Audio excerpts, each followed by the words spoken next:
നിങ്ങൾക്ക് 2 വർഷത്തിൽ അത്യാവശ്യം നല്ല രീതിയിലുള്ള ഗ്രോത്ത് ആഹക്ക് ഇപ്പോൾ ഉണ്ടാക്കാൻ കഴിഞ്ഞിട്ടുണ്ട്. ഞാൻ മനസ്സിലാക്കണം ആദ്യത്തെ ഒരു വർഷം തന്നെ മാർക്കറ്റിലേക്ക് റീച്ച് ആയിട്ടുണ്ട് ബ്രാൻഡ്. അപ്പോൾ ഇതിൽ നമ്മളെ ഭാഗത്തു നിന്നുള്ള സർവീസിൽ നിങ്ങൾക്ക് എത്രത്തോളം കാര്യങ്ങളാണ് പോസിറ്റീവായിട്ട് തോന്നിയിട്ടുള്ളത്? ഇത് എന്താ വെച്ചാൽ ഇതെന്തായാലും പറയണമല്ലോ.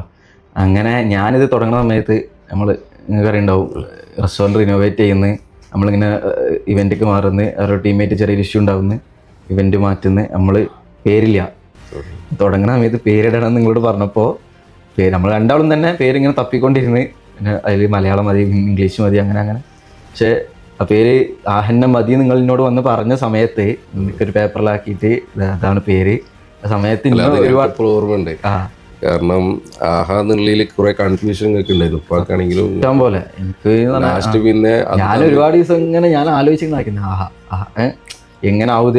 കാരണം നമുക്ക് ആ ഒരു ബ്രാൻഡിങ്ങിലേക്ക് ഇത് കൊണ്ടുവരണം എന്നുള്ള തുടക്കം മുതലേ അതന്നെ ആ കൺഫ്യൂഷങ്ങൾ പറഞ്ഞിട്ടുണ്ടായിരുന്നു. നമ്മള് തുടങ്ങിയാണെങ്കിലും കൂടി നമ്മളൊരു ബ്രാൻഡ് ആവണം എന്നുള്ളൊരു തുടക്കം. വേറെ കുറെ പേര് ഞാൻ വീണ്ടും നിർദ്ദേശിച്ചു. ലാസ്റ്റ് ഞാൻ ആ ചലഞ്ച് ഏറ്റെടുക്കായിരുന്നു. കാരണം ഇട്ടിട്ട് വരാന്ന് പറഞ്ഞിട്ട് പോയി ആ പേര് മതി എന്നുള്ള രീതിയിൽ.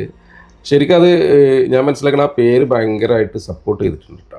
കാരണം ഒരു ഇമോഷനാണ്, അതൊരു വാക്കല്ല.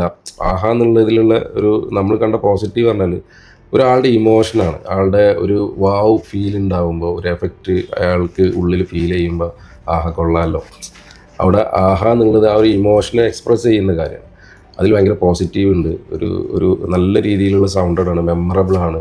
അത് ആളുകൾ വൺസ് കേട്ട് കഴിഞ്ഞാൽ പിന്നെ അതാണ് ഞാൻ പറഞ്ഞത്, എന്നെ കാണുമ്പോൾ ഒരാൾക്കാർ ആഹാ നമ്മൾ വണ്ടി പോകണേ ആഹാ.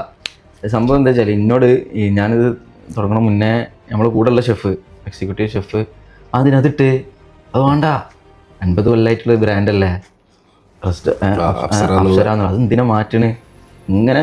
അപ്പോൾ ഷെഫ് മാത്രമല്ല എൻ്റെ കൂടെയുള്ള എല്ലാവരും എന്തിനാ മാറ്റണം, അതന്നെ പോരെ എന്നുള്ള സ്ഥലത്ത് നിന്ന് എനിക്കിങ്ങനെ എന്താണ് ചെയ്യുക, കൺഫ്യൂഷൻ വരികയാണ്. മാറ്റണ്ടേ, അങ്ങനെ ഇടയ്ക്ക് വിളിച്ചിട്ട് ഇരിക്കുമ്പോൾ മാറ്റണം, അത് വേണം. അപ്പോൾ ധൈര്യം തന്നെന്നുള്ളത് മാത്രമല്ല, അത് 1 വർഷം കൊണ്ട് റീച്ച് ആക്കുന്നതിൽ റെഡ് മീഡിയക്ക് നല്ല പങ്കുണ്ട്. കാരണം ഞാൻ തുടങ്ങി ആഹാ എന്നുള്ള പേരിൽ 2 ബിഗ് ഇവന്റ് നമ്മൾ ഒരുമിച്ച് ചെയ്തു തോന്നുന്നുണ്ട്. മാരത്തോൺ അങ്ങനെ മാരത്തോണിൽ നിങ്ങൾ സ്പോൺസർഷിപ്പിൽ വന്നതോടുകൂടി കൊട്ടക്കലിൽ ഏകദേശം റീച്ച് ആയുള്ള ഒരു കമ്പനി ആയി മാറുക എന്നുള്ള. കാരണം ഇവിടെ ഒരുപാട് ഉണ്ടായിരുന്നു, പക്ഷെ അതിൻ്റെ ഒപ്പം നമ്മൾ എത്തി എന്നുള്ളതാണ്. കാരണം കുറേ വർഷങ്ങളായിട്ട് കാറ്ററിംഗ് ചെയ്യുന്ന ടീമിൻ്റെ കൂടെ ഓരോ ഇടയിൽ ഒരു സംസാരം ആഹാ വന്നു എന്നുള്ളൊരു, അതെനിക്ക് ഭയങ്കര സന്തോഷം ഉണ്ടാക്കിയ ഒരു കാര്യമാണ് റെഡ് മീഡിയൻ്റെ അടുത്ത് നിന്ന്.